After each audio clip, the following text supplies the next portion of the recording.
Hello दोस्तों, स्वागत है आप सभी का एक और न्यू वीडियो में। दोस्तों आज के इस वीडियो में बात करेंगे एक इम्पॉर्टेंट प्रश्न की, क्योंकि नाव वाला प्रश्न मैं पहले भी बता चुका हूं कि बहुत घुमा फिरा कर देता है। इसमें थोड़ा सा घुमा दिया है। देखिए क्या चीज, जैसे जब प्रश्न को पढ़ेंगे अभी आपको क्लियरिटी ज्यादा होगी। मैं यही राय दूंगा कि इस प्रश्न में, खास करके नाव वाले में, जितने भी नाव से रिलेटेड है, प्रश्न को एक बार से 2 बार पढ़िए, नहीं 2 बार 3 बार पढ़िए। अभी एकदम क्लियरिटी तुरंत बढ़ जाएगा। देखिए, एक नाव की स्थिर जल में चाल 8 किलोमीटर प्रति घंटा है, ठीक है। यह धारा की दिशा में 22 किलोमीटर और धारा के विपरीत दिशा में 15 किलोमीटर जाने में 5 घंटे का समय ले रही है या 5 घंटे में जा सकती है। धारा की चाल ज्ञात कीजिए। देखिए प्रश्न जो है ये कह रहा है, प्रश्न एक नाव की जो है, जैसे मान लीजिए हम इतने में इसको अभी डिटेल में समझा देंगे और इधर तो प्रश्न बताएंगे। मान लीजिए कोई एक पोखरा है। अब गांव के लोग पोखरा वोखरा समझ जाएंगे, शहर के लोग भाई बस इतना जानिए कि जहां का पानी स्थिर हो, स्थिर, ठीक है। तो उसमें कोई नाव थी, 8 किलोमीटर प्रति घंटा की रफ्तार से वह चल रही है, 8 किलोमीटर प्रति घंटा की। हमने किया क्या, नाव को बाहर निकाल कर लाया। अब ऐसे धारा बह रही है, इधर बह रही है, ध्यान दीजिएगा, इधर बह रही है। हमने इसी में इसको रख दिया। बोट को, हमारे सर थे बोट बहुत खतरनाक बनाते थे भैया, हम तो नहीं बना पाए, लेकिन खैर बना दिए थोड़ा सा। तो इधर ही हमने इसे ऐसे लाकर रख दिया। ये भी जा रही है, धारा भी जा रही है। तो आप ये बताइए, अगर धारा की चाल मान लीजिए कुछ भी हो, धारा की चाल हमको अभी नहीं पता क्या है, कुछ भी धारा की चाल हो, तो ये बताइए नाव की चाल में जुट जाएगा कि नहीं। आप लोग कहेंगे बिल्कुल जुट जाएगा। इसका एक सीधा साधा एग्जांपल मैं देता हूं। आप लोग जब साइकिल चलाते हैं, जब हवा की दिशा में चलते हैं, तो भैया 2 पौड़ी मार के पूरा सीना चौड़ा कई एकदम तेज चलते हैं, ठीक है। अब जैसे हम विपरीत दिशा में आते हैं, 2 पौड़ी नहीं 20 पौड़ी मार देते हैं, लेकिन तब वो सीना फूलता है, एकदम बल लगता है, ठीक है। बहुत ज्यादा बल लगाना पड़ता है, तब जाकर उसके विपरीत में चलता है। और एक चीज और, अगर आपकी चाल जो है हवा की चाल से, जैसे हवा की चाल जो भी है, आप उससे तेज चलते हैं तभी उस दिशा में जा सकते हैं, ठीक है। अगर उससे कम चलेंगे तो पीछे घूम जाएगा साइकिल आपका, तो इसीलिए ज्यादा बल लगाना पड़ता है, ठीक है। तो अब यही चीज समझना है, धारा की चाल ज्ञात करना है। मान लीजिए, माना धारा की चाल x किलोमीटर प्रति घंटा। अब आप खुद बताइएगा, x किलोमीटर की रफ्तार से धारा चल रही है। हमको धारा पता नहीं, वही तो निकालना है।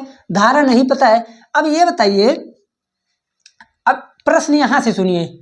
स्थिर जल में तो 8 था, वो छोड़ दीजिए। यह धारा की दिशा में 22 किलोमीटर, यहाँ पर एक ही फार्मूला ही लगता है, समय बराबर दूरी बटा चाल से, समय बराबर दूरी बटा चाल, यही फार्मूला ही लगता है भैया।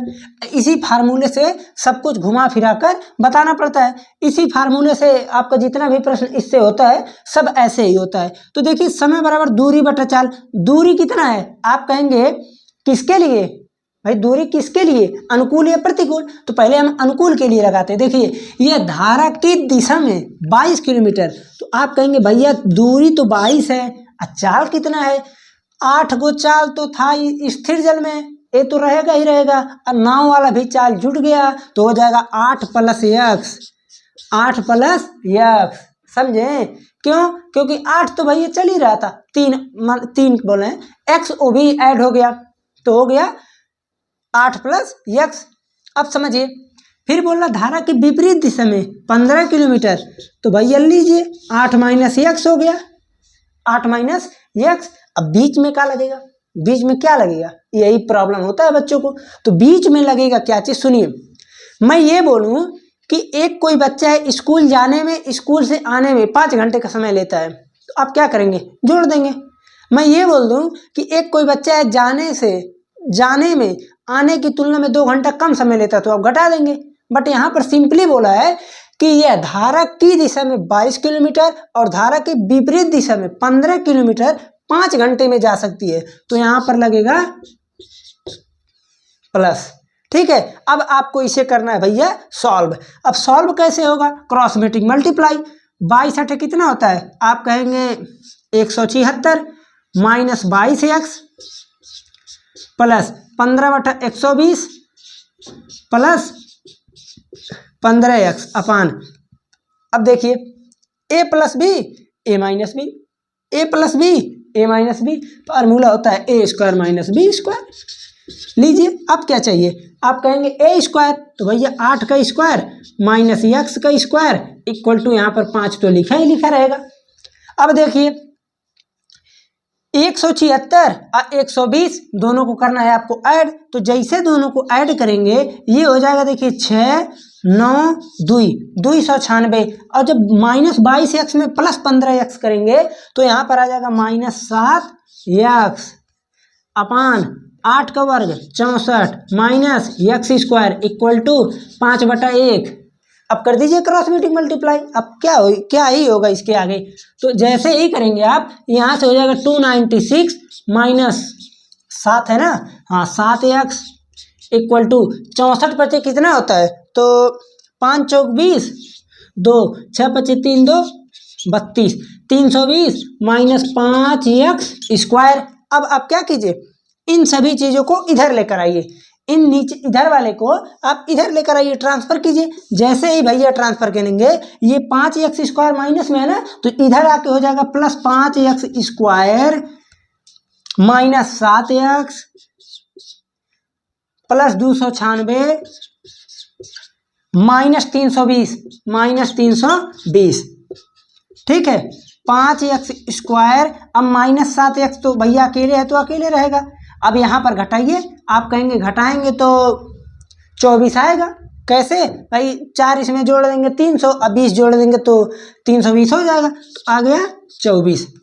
ठीक है, अब कैसे होगा, गुणनखंड आ गया। गुणनखंड बच्चा लोग अगर नहीं पढ़े हैं तो भैया अभी भी हम कह रहे हैं जाकर चैनल पे जाइए, सब कुछ एकदम डिस्क्रिप्शन बॉक्स में दिया जाता है ताकि कौनों बच्चों को ज़्यादा मेहनत करना ही ना पड़े। जाइए आप गुणनखंड वाला 3 लेक्चर तो बहुत है लेकिन 2-3 लेक्चर आप उसमें से देख लीजिएगा। ठीक है, उसमें जो है आप लोगों को जैसे ही प्लेलिस्ट खोलेंगे सब कुछ डिटेल में लिखा रहता है, उसी पर ही डिस्क्रिप्शन में भी लिखा रहता है, हर जगह लिख देते हैं ताकि किसी भी बच्चे को कोई प्रॉब्लम ना हो। अब यहाँ पर आप गुणनखंड करेंगे, 24 पचे होता है 120, 24 पचे 120। अब 120 के फिर खंड बनाइए मेरी तरह, तो आप कहेंगे 5 और फिर 24, 5 3 2 2 2 भाई 5 3 15 दूनी 30 दूनी 60 दूनी 120, ये इसका फैक्टर होगा। अब मल्टीप्लाई हम यहाँ लगा देते हैं। चलिए अब जब इतना हो गया, हमको पता कि घटाने पर लाना है 7, यहाँ घटाना है ना, तो घटाने पर लाना है 7, तो कैसे खंड बनेगा। अब देखिए 5 3 15, 2 का क्यूब 8, 15/120, 15 में से 8 गया 7, देख रहे हैं ना कैसे बन गया, ये ट्रिक है, समझ लीजिए।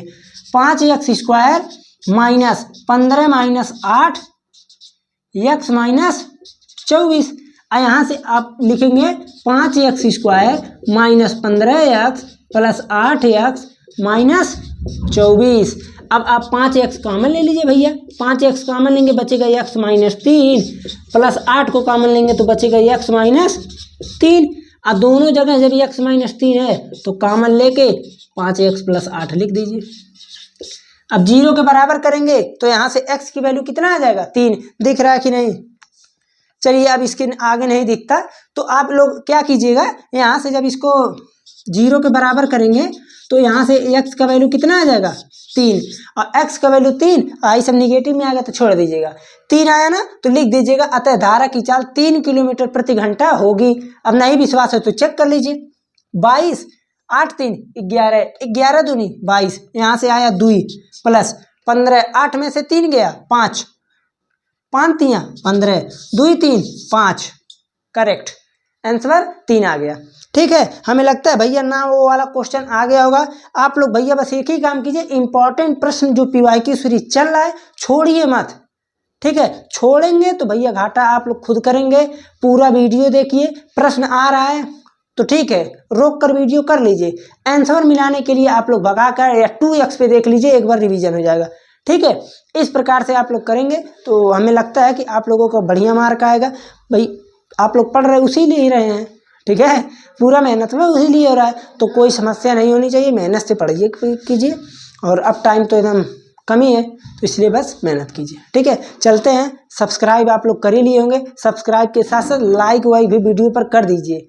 आप लोगों को लाइक से भाई दाबना भी, बटन दाबना बस है, मेरे लिए वो लाइक बहुत ही मायने रखता है। और कमेंट वमेंट अगर करेंगे तो भाई वो तो बहुत ही बड़ी बात है।